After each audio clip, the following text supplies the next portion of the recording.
화요일 아침 주님 앞에 나오신 여러분을 진심으로 환영합니다. 오늘 말씀을 통하여 하나님을 더욱 깊이 만나는 한 분 한 분이 되시기를 바랍니다. 오늘 말씀은 출애굽기 16장 2절에서 4절입니다. 제가 말씀 봉독하겠습니다. 출애굽기 16장 2절에서 4절. 이스라엘 자손 온 회중이 그 광야에서 모세와 아론을 원망하여 이스라엘 자손이 그에게 이르되 우리가 애굽 땅에서 고기 가마 곁에 앉아 있던 때와 떡을 배불리 먹던 때에 여호와의 손에 죽었더라면 좋았을 것을 너희가 이 광야로 우리를 인도해 내어 이 온 회중이 죽여 죽게 하는도다. 그때에 여호와께서 모세에게 이르시되 보라, 내가 너희를 위하여 하늘에서 양식을 비같이 내리리니 백성이 나가서 일용할 것을 날마다 거둘 것이라. 이같이 하여 그들이 내 율법을 준행하나 아니하나 내가 시험하리라.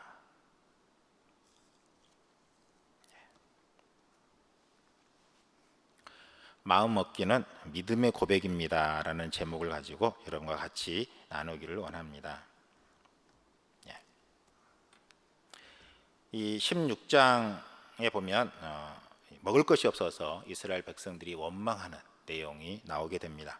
그런데 바로 이 앞에 출애굽기 1장부터 15장까지 내용을 보면 이스라엘 백성들이 어떻게 보면 출애굽하는 과정, 10가지 재앙들을 통해서 애굽을 거의 진멸하다시피 하시고 이스라엘 백성들을 그 애굽에 출애굽하게 하셨습니다.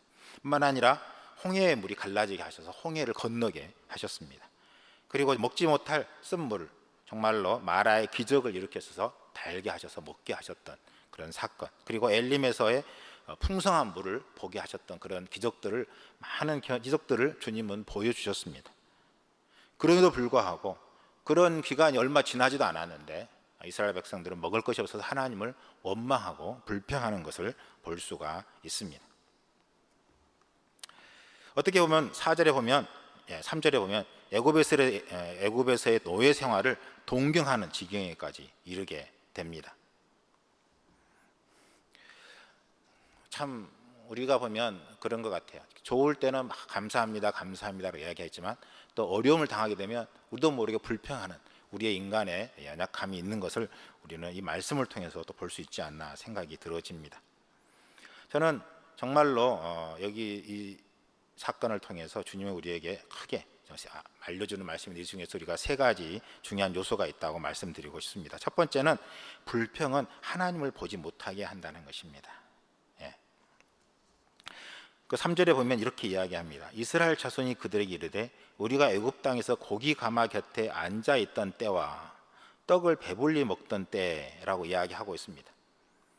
애굽 땅에서 그들이 고기 가마 곁에서 먹었던 적도 있었겠죠. 그리고 떡을 배불리 먹었던 적도 있었을 것입니다. 그러나 그는 노예 생활을 하는 사람들이었습니다. 정말로 아들이 태어나면 그를 숨겨야 되는 그런 상황에까지 이르는 그러한 상황이었습니다. 그럼에도 불구하고 정말로 먹을 것이 없은 것에 대해서 하나님을 불평하고 원망하는 것을 보게 됩니다. 우리는 정말로 하나님께서 이런 어려움 속에 주셨을 때 하나님 왜 이런 어려움들이 우리에게 있습니까? 라고 하나님 앞에 물어봐야 되는데 물어보지 않고 무조건 불평과 원망하는 경우들이 우리 속에 많다는 것입니다. 누가 이런 말을 했습니다. 이분 물어보기 위해서 하나님이 우리에게 주신 것이다. 먹기 위해서 주신 것이 아니라 먹기 위해서도 주셨겠죠. 그렇지만 하나님께 물어보도록 하기 위해서 주님은 우리에게 입을 주셨다라고 말씀하고 있습니다. 세상 사람들이 정말로 삶을 살아가는 데 있어서 가장 많이 하는 말이 이 원망의 말이라고 합니다. 직장 동료가 만나서 대화의 90% 이상이 회사와 상사에 대한 불평과 불만이다, 이렇게 이야기하기도 합니다. 만큼 우리도 모르게 이 불평과 원망을 하게 되는 것을 볼 수가 있습니다. 그래서 3절에 보면 이렇게 이야기합니다. 여호와의 손에 죽었더라면 좋았을 것을, 차라리 여호와 손에 죽기를 원한다, 이렇게 이스라엘 백성들이 불평을 하죠. 그래서 그런지 모르지만 그는 광야에서 그들은 다 20세 이상은 다 죽게 되는 것을 볼 수가 있습니다. 정말로 어떤 그 말대로 되어지는 것을 볼 수 있는데요, 우리도 모르게 정말로 이 원망의 말, 불평의 말을 하는 경우들을 종종 볼 수 있습니다. 그러나 정말 우리가 어려움을 당할 때, 그리고 어떤 이해할 수 없는 일을 부딪힐 때 우리는 주님의 뜻이 무엇입니까? 라고 주님 앞에 묻고 하나님의 지혜를 구한다면 하나님은 그 걸음을 인도하신다는 사실입니다. 여러분, 정말로 주님께서 그 속에서 하나님의 뜻을 찾고 하나님 앞에 믿음으로 고백하며 나아가는 우리의 삶이 되었으면 좋겠습니다. 여러분, 항상 기뻐하라, 쉬지 말고 기도하라, 범사에 감사하라, 이는 그리스도 예수 안에서 너희를 향하신 하나님의 뜻이니라 라고 말씀하고 있습니다. 범사에 감사하라, 이것이 하나님의 뜻이라고 이야기하고 있습니다. 우리가 이해할 수 없고 어려움과 불평이 있지만, 어려움이 있지만, 원망이 있지만 그 모든 것에 대해서 정말 여러분이 감사한다면 그것은 하나님의 축복으로 가는 지름길이다라고 말씀드리고 싶습니다. 여러분, 제목에서 이야기하고 있는 것처럼 마음 먹기는, 감사하기로 마음 먹기는 바로 믿음의 고백입니다. 여러분, 감사합니다라고 고백한다면 그것이 진정한 믿음의 표현이고 믿음의 고백이라는 사실을 말씀드리고 싶습니다. 여러분, 정말로 매일매일 주님 앞에 감사합니다라고 고백하는 우리의 삶이 되었으면 좋겠습니다. 그래서 하루에 정말로 우리의 일들을 돌아보면서 5가지 감사 제목을 적어서 매일 기록을 한다면 여러분, 정말로 여러분의 삶이 풍성해지는 것을 느끼게 될 것입니다. 여러분, 감사가 많아진 사람이 진정 행복한 사람입니다. 감사는 마음 먹기에 달려 있습니다. 두 번째는 우리를 불쌍히 여기시고 사랑을 베푸시는 주님을 우리는 믿어야 합니다. 4절에 보면 이렇게 이야기하고 있습니다. 그때 여호와께서 모세에게 이르시되 보라, 내가 너희를 위하여 하늘에서 양식을 비같이 내리리니 백성이 나가서 일용할 것을 날마다 거둘 것이라. 이스라엘 백성들이 먹을 것이 없어서 하나님을 원망했는데 여호와께서는 하늘에서 양식을 비같이 내려주시겠다. 그리고 날마다 일용할 것을 날마다 거둘 것이다, 이렇게 말씀하고 있는 것을 볼 수가 있습니다. 이것은 매일매일 바로 육신의 양식도 주시지만 영혼의 양식도 주신다는 그런 말의 의미이기도 합니다. 여러분, 정말로 주님은 우리에게 일용할 양식을 주신다고 주기도문을 통해서도 분명히 약속하셨습니다. 이 사실을 믿고 믿음으로 살아가는 여러분의 삶이 되시기를 바랍니다. 많은 사람들이 불평하고 원망하는 것을 보면 먹을 것이 없어서 불평하는 게 아니라 남과 비교해서 상대방보다 내가 가진 것이 적어서 그 원망하고 불평하는 경우들을 종종 볼 수 있습니다. 여러분, 정말로 일용할 양식을 주신 것에만 감사할 수 있다면 얼마나 큰 행복입니까? 그렇게 살아갈 수 있다면 하나님은 그 삶을 더 풍성케 행하실 것입니다. 저는 여러분이 정말로 날마다 나에게 먹을 것이 있는 것이 얼마나 감사한지, 여러분 식사할 때마다 그 먹을 것을 주신 하나님 앞에 정말로 감사함으로 기도한다면 그 하루하루가 더 풍성한 은혜인 것을 경험하게 될 것입니다. 뿐만 아니라 우리는 주님이 우리에게 영적인 양식도 주신다는 것입니다. 여러분, 만나는 하나님께서 내리시는 양식인데요, 이 양식은 무엇입니까? 이슬과 같이 주셨다라고 말하고 있습니다. 새벽 이슬처럼. 이것은 아침에 주신 것이죠. 만나는 아침에 주셨습니다. 이것처럼 저는 육적인 양식뿐만 아니라 정말 하루 첫 시간 먼저 주님 앞에 나와서 기도하면서 말씀을 읽을 때 그 말씀을 통해서 우리에게 영적인 양식을 주신다는 것입니다. 저는 이 사실을 믿고 매일매일 하루 첫 시간을 주님 앞에 나와 기도하며 하나님의 말씀을 붙들고 나아가는 여러분의 삶이 되시기를 바랍니다. 이 영적인 양식을 우리가 붙들고 살아갈 때 하루하루는 풍성한 삶을 살게 되고, 그리고 돌이켜보면 그 모든 것이 하나님의 은혜이고 축복인 것을 여러분 간증하게 될 것입니다. 육적인 양식뿐만 아니라 영적인 풍성한 양식도 주신다는 사실을 기억하며 우리는 날마다 하나님의 사랑을 구하며 나아가는 여러분의 삶이 되시기를 바랍니다. 이 새벽 아침 첫 시간을 주 앞에 드리는 것, 이것은 하나님 앞에서 주님이 원하시는 것입니다. 예수님도 새벽 오히려 미명에 한적한 곳에 가서 기도하셨다라고 말씀하고 있습니다. 주님은 정말로 새벽에 부활하셔서 정말로 그 사람들을 만나시는 것을 볼 수가 있습니다.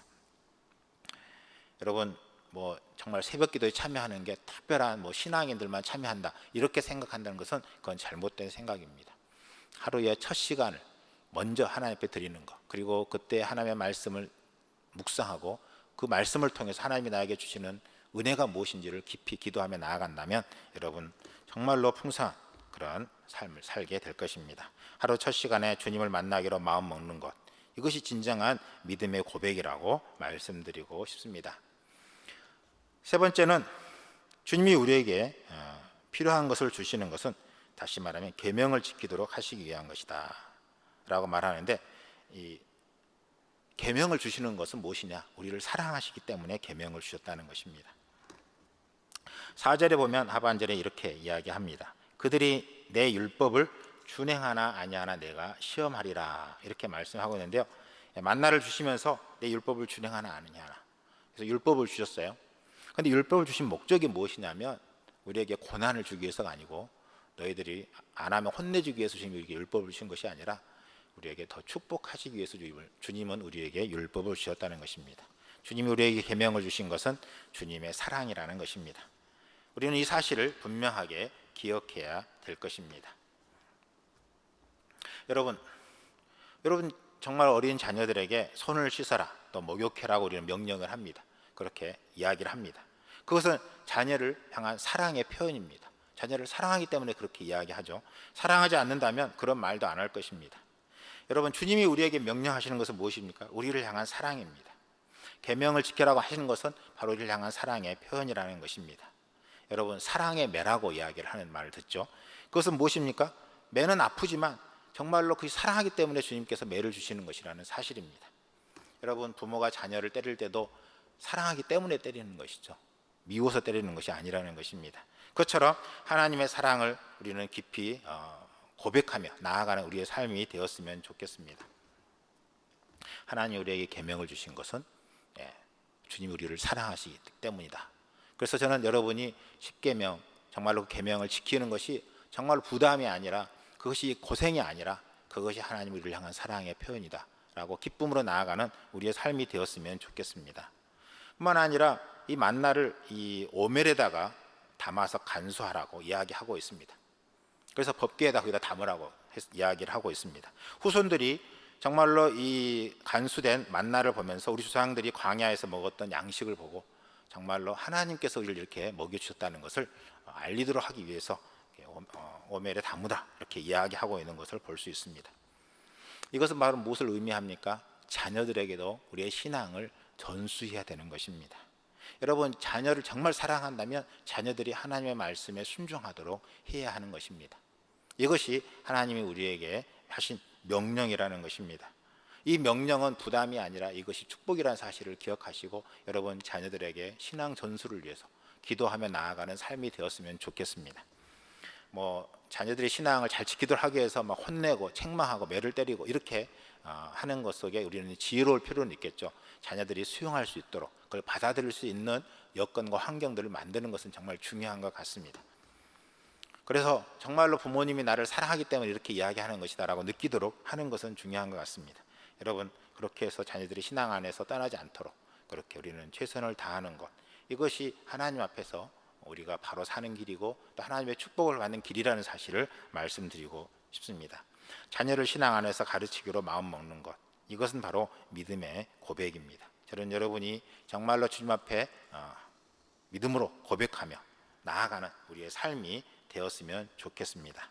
그래서 불평하지 않고 감사하는 삶을 사는 것, 그리고 정말 하나님이 나를 사랑하신다는 사실을 믿음으로 고백하는 것, 그리고 주님이 우리에게 명령하신 이 계명들은 우리를 사랑하시기 위한 하나님의 사랑의 매라는 사실을 기억하고 날마다 주님 앞에 믿음으로 고백하는 삶을 살아갈 때 하나님의 축복을 받는 여러분의 삶이 될 것입니다. 기도하겠습니다. 우리의 힘이 되시며 우리의 생명이 되시는 주님을 찬양합니다. 십자가의 죽으심으로 우리의 모든 죄를 용서해 주시고 우리를 사랑하시며 우리를 인도하시고 이끄시는 것을 감사합니다. 주님, 정말 우리가 힘들고 어려움으로 하나님을 원망하는 것이 아니라 그 속에 하나님의 뜻을 찾고 감사함으로 승리하는 제들 될 수 있도록 인도하여 주시옵소서. 그래야 정말 하나님의 살아계심을 경험하며 살아가는 저희들 되기를 원합니다. 주님, 어떤 환경과 상황 속에서도 감사하게 해 주시고 또 하나님의 말씀 앞에 계명 앞에 정말 우리가 감사함으로 순종하게 해 주시고 자녀들에게 믿음의 유산을 물려주는 제들 될 수 있도록 인도하여 주시옵소서. 모든 걸 주님께 맡기며 모든 말씀 예수님의 이름으로 간절히 기도합니다.